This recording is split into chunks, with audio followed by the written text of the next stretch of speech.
marriages and all of that type of thing. So that means inside of that masjid, we could establish Sharia for the things that we do, not the neighborhood.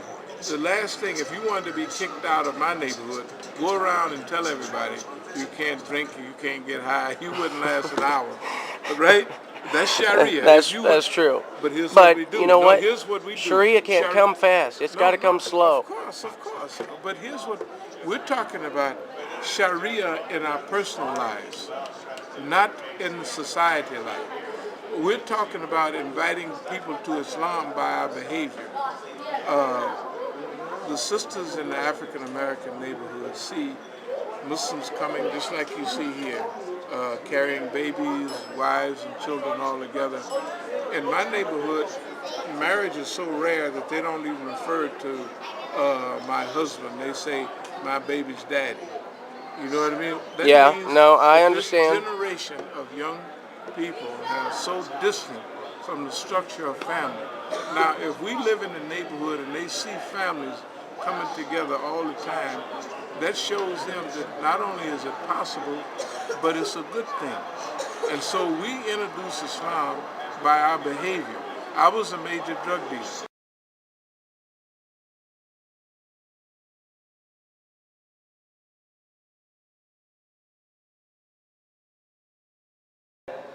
I was wondering if I could do an interview with you. Right, right. Would that be possible? Yes, down. Where is down? My name's Josh, Uh-huh. and you're Shaw, Yeah. right? Yeah. See, I disagree greatly with Imam Khomeini In what respect? and Imam Musa. Mm-hmm. Some of the things that I've heard him say, I also disagree with. Uh-huh.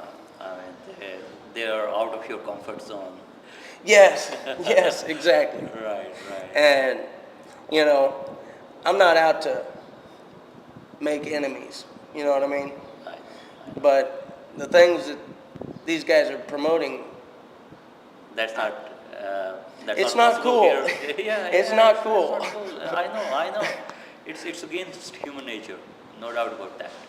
You know, but that's how when you believe in a religion, religion is a divine thing. So it's not that's what we believe, that religion is whether monotheistic or others, they are divine. There are revelations, there are books, Bible, there is Torah. So these are divine things, and a lot of things that come to our mind, we probably might not be comfortable with them. We might not be. It's hard to accept them. But when you are a believer, you have to submit to certain things. I disagree with Sharia law. What's your opinion on Sharia law? On Sharia law, well, I won't say that I disagree with them, but the Sharia law, they hardly implement on any of the circumstances in its entirety. So, like if you commit adultery, so there's a punishment for that. But there are very very tough restrictions that you need 4 witnesses who have seen that adultery happen. So it's very hard to find those four witnesses. Yeah, both need 4 witnesses to penalize. Right. Okay, right. Not to free from the charges. To penalize, they need 4 witnesses. If there are no 4 witnesses, you're free. I got you. Okay. So I have never seen. I'm from Pakistan. It's a very conservative society, and to my knowledge, I'm 33 years old. I haven't seen anyone being victimized or penalized under Sharia law. What do you think about? Basically, my concern with Sharia law is not so much Sharia law for the Muslims. Uh-huh. I understand that's their deal.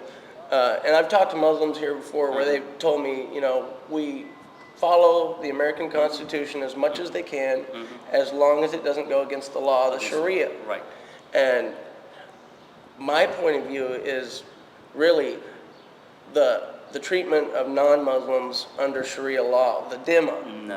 the Yeah, dhimmis, yeah, you know, yeah, like right, I the know. Pact of Umar, you know, Right. that part of Sharia law. It's like the Constitution is like superior to Sharia law in any of the Muslim states. So they don't apply to non-Muslims there. So they are treated according to the law, and non-Muslims are not treated according to the Sharia. And Sharia is optional. Let me remind you. Sharia is Yeah, if you optional. want to go to Sharia court, that's optional. If you want to follow the law of the state, that's your option. If you want to get your case in Sharia court, that's optional. Okay, so you can choose any one of them. So it's not that is. Well, let me ask you implemented. this. Do you think Sharia is better than the U.S. law? Sharia is better than Muhammad's law. Well, it's only been a year I'm in US. So, but I think that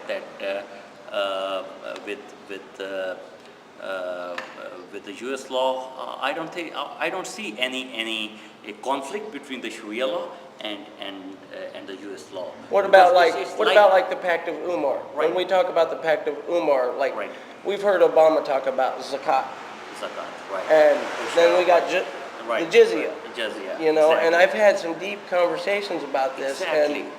and I actually talked to a guy. He said we were talking about Egypt, and we were talking to a Coptic guy, Uh-huh. and he said Egypt will be under Sharia law, and there's three options. Either you can leave the land, which, like you just said, if you don't want to live in a Sharia state, you can leave, right? No, not really. You can still live, but you can Right, but follow you the have to state you law, have yeah. to pay the jizya. Pay the jizya is that's it was way back in 1400 years ago. Right now it's that common taxation that that's here in US, that's everywhere.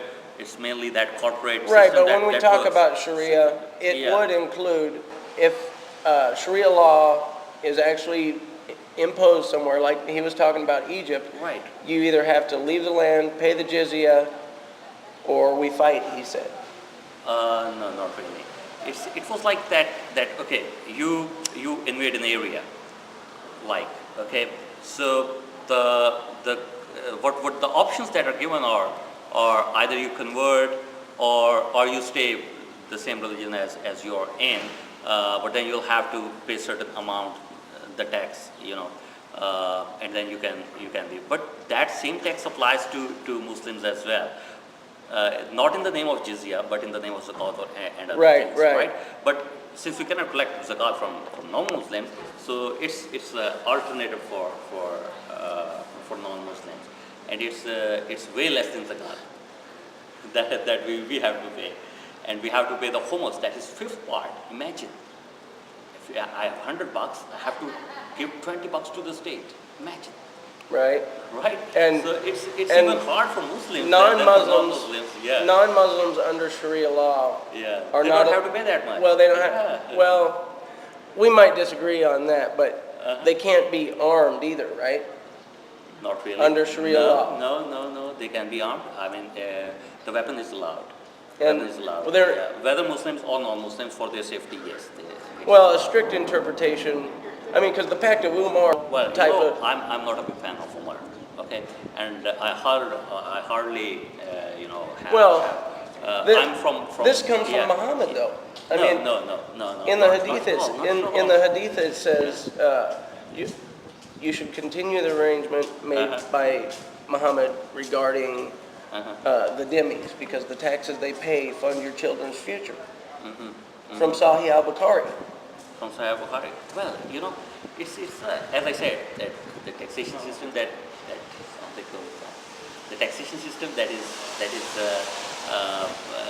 what you call here taxation. We give it a different name. Right, It's but only the difference of the name Right, but we don't have but different we laws spend for it. different people here. I mean, we don't have a Yeah. law or taxes for like But we have Eskimos the and laws then. for immigrants and non-immigrants, and we have the laws for, Well, once you're that's- here, I mean, there's a taxation rate, unless you're rich, of course, they want more money from you. that is, and that doesn't apply to every non-Muslim. It's to the affording non-Muslim. See, like, Non-affording, he doesn't have to pay. About a year ago, there was a Sharia compliant marriage right here in Kansas City, Uh-huh. where a guy married, I believe she was 13 or 14 years old. Really? Yeah, In U.S.? yeah, right here in Kansas. Kansas City, right here, actually. Uh-huh. And there was that was in the news quite a bit. But I mean, Yeah, actually, if you go to the state law, if you're under 16, you can get married with the permission of your parents, right? It's Right. even in the U.S. law as well. So, but my point is, Yeah. Muhammad married a 6-year-old when he was like no, 50. it's not 6 years. She was when she married, she was like 13 or 14, yeah. Well, she got married when she was 6, and then they consummated the marriage at 9. And the consumer did at 13 or 14, yeah. That's Well, she was nine. died, She was, or Muhammad died when she was 18. no, not really, because Muhammad died 13 years after that marriage. So she's 13. She is probably in her 20s. Yes, Muhammad died 13 Well, years after. I'll have after to that. check on that. Yeah. I'll have to check on that. But I'm pretty sure the That's, Hadith agree with me on this one. You know that. I know that. I know this for a fact that the 6 it may not be the right figure. It's 9 to begin with, and then it's like 4 or 5 years after that And it got consumed. under, And then, see, yeah. I really like you, but I'm going to be really, really honest right now. Uh-huh. Under Sharia law, there are laws governing false statements. And for me to trust somebody completely, Right. they're following Muhammad's example. Mm-hmm. And he said when the time is that you can lie. He even said, a man who brings peace to the people by making up good words or by saying nice things, though untrue, is not a liar. Well, This is the I would- sunnah. I would- This is I the would- sunnah of Muhammad, right? I would say that if you have to, if you can save a life with that, or if you can, Or a man and a woman to smooth over differences, or Well, at war. yeah, And it's like I'm going to step it's out on a mainly- limb here, but I live in Dar al Harb, the abode of war. Mhm. So I'm breaking this down as simple as I can. I believe Uh-huh. that anybody who truly knows Muhammad and thinks he's a great example can lie to me. Not in the normal circumstances, but yes, if certain conditions, as you mentioned, and I think this is one of those certain conditions. okay. So, sound like How are you? Josh, nice to meet you. Hassan. Did you hear Imam Musa speak? Yeah, I did. So, But you didn't, what is his name? Walid Dawood? I think if you have been to the conference, there are many social projects. It's for student scholarship. It's for food for hunger, and there were a couple of more social programs for Well, they do a lot of this stuff Yeah. is pushed through laudable objectives. Mm-hmm. You know, everything that sounds good ain't always good. You know what I mean? Yeah. And I mean, these things are very concrete. You can they have a website. They probably will mention that we are sponsoring these two students. It's very concrete. You can check it. Well, I see- There's Food for Hunger project. Did you see the 6 states? I seen there's All two these things are very reasons. concrete. You can look it up. Well, I seen there's 2 reasons to join on the frequently asked questions page of the website, Muslim Congress 2011. 2 reasons to join Muslim Congress. One of those was Sharia law. There's only 2 reasons on there. I'm not here for that, but it's just a congregation, and we had speeches, and I'm sure that you must have been invited to those speeches. Yep. I don't see that there's I didn't see anything conflicting with any of the other religion or any of the things against the state. Not to my knowledge, I have about heard a dozen speeches there.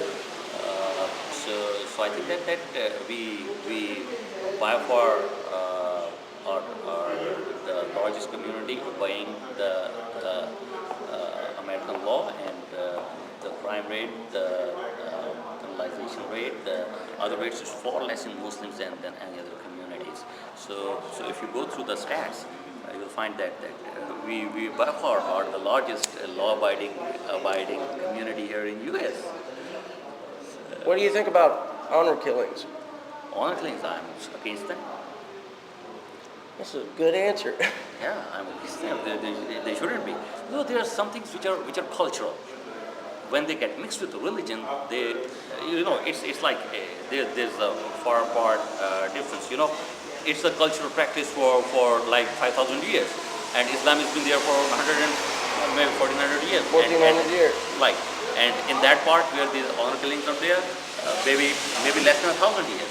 So the practice which has been going on for 5,000 years, and Islam came, much later. So putting the blame on Islam would not be fair to Islam. Or Muslims. See, Yeah. I don't put the blame on Muslims. I put the blame on Muhammad. And you're going to disagree with that. I put the blame on the man named Muhammad. I don't Here. see that how, because he never preached the honor killing. He said if you kill one person, you kill the whole humanity. You know So, what? Here, I'm going to tell you a story. In Sahih al-Bukhari, a man was accused of fornicating with one of Muhammad's sex slaves. So here already we know that Muhammad had a sex slave. And there was a guy accused of fornicating with him. And he told Ali, you know who Ali is, he told Ali to go and kill this man. And Ali found him bathing in a well. And he told him to come out of there, and he come out of there, and he stood up, and Ali seen he had no penis. So Ali went back and told Muhammad he had no penis. So that, Muhammad never said he was sorry to that, as far as I'm concerned, as far as I know. I've not been through Sahih Bukhari, and that's not See, not this that, is not this that. is what I'm talking about. I mean, it's not that Sahih Bukhari in my sect is not very authentic. But that's why it's called Authentic. Sahih. No. Sahih means that whatever Correct. that it was written 250 years after Muhammad died. Right? 250 years. Right. Imagine, right? So how can you expect that everything written in there can be true? It's 250 years. If you quote something from Quran, that's not been manipulated that much. It's much the same. So if something like that had been written in Quran, it would have been much formidable for me to. Well, you accept can't even or understand the reject. Quran without the Hadith. The Quran's a little bitty book. And it's not even in it's- chronological order. You have to have the Hadith and the Sirah to be able to tell where this stuff comes into play. Exactly, and that's what I'm telling you, that there are so many hadiths that a lot of Muslims they can't unfortunately they can't read Quran and let alone to understand it. So yes, it is. And Well, let me put it to you this way. I'm all about getting people to understand it. It's good that you read and you understand what a normal American doesn't have time to go through the literature and the other things. But again, what you see in the media, an average American spending about 8 hours a day with the media in some form. News more flashes, than that, internet, more than that. News flashes, internet, also. Yeah, well, 8 you hours can't is trust an nothing average. on the news.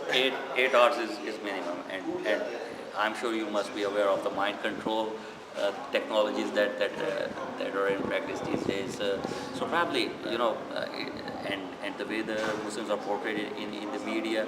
That's why I never let any of probably- that mind control, that politically correct mind control, get in the way Yeah. of pointing right at Muhammad. Yeah. Because he is the problem in my mind, and nobody has changed my mind yet. I hope that you wouldn't disagree with me that an average American that is prejudiced against Muslim because of this media thing, because you wouldn't think that negative about a Jew or a Hindu. Yeah, but when something that pops up continuously poured into your mind, which you cannot avoid, I'm talking about an average American, so which doesn't go through probably all that you have been through. Hamas. Didn't you see that when George Galloway gave all that cash? Did you see let that? me set a fact straight that Hamas is a Sunni organization. Okay? Right. Right. And this is a Shia convention. What about Hezbollah? Well, Hezbollah is a Shia organization. So it's mainly a Shia organization. So You know what the Sunnis always tell me when I tell them they're using taqiyya? They always tell me only Shias do that. Yeah. Only You ever heard that? Yeah. Is that true? Only Shias do that? Yeah, only Shias do that. Yeah. That's right. That's right. Yeah. So yeah, I mean I gotta tell you, man, that's funny. Yeah. It is. Certain things which are very I may not agree to in my And see, I disagree with state that. of mind. Yeah. I don't And- believe but just Shias But use as I taqiyya. said, in religion, it's not it's your submission to something divine. So you can opt not to do that. It's not first though. It's not something that's obligatory in religion. So you can opt not to do that as well. So the Well, first see, thing, most people don't understand that dying in jihad is not the only way to paradise. I mean, that's not the only way to that's not paradise. the only way. See, I understand that Muhammad said if you give help or money basically to like a jihadist family, that you'll be rewarded just as a fighter would be. It's like the jihad that is And that's where I say care comes in, giving money to Hamas and groups like this, sending money over there. It's just like the same thing. I mean, you're going to be rewarded. they've left it here, but Hezbollah is mainly they are mainly funded by Islam in Iran. These people, they are very few here. There are hardly a million Shias in US. So That's quite a few. that's not many. Considering the population of the US, it's like 400,000. I mean, 400 million, more than 400 million. So 1 million is like salt in something. So it's not that much of a number, and that they're not that. Most of them are like me. It's been less than a year that I'm in US. So, and I don't save that much money that I hardly pay my bills. Oh, trust me, man, it's hard. Yeah, It's hard. It's been less than a year in US, Yeah. and I hardly pay my bills. And most of the people Well, here, you came at the wrong time because the economy's hit the shithole. yeah. And you see that half of the people here, they are students. No, thanks.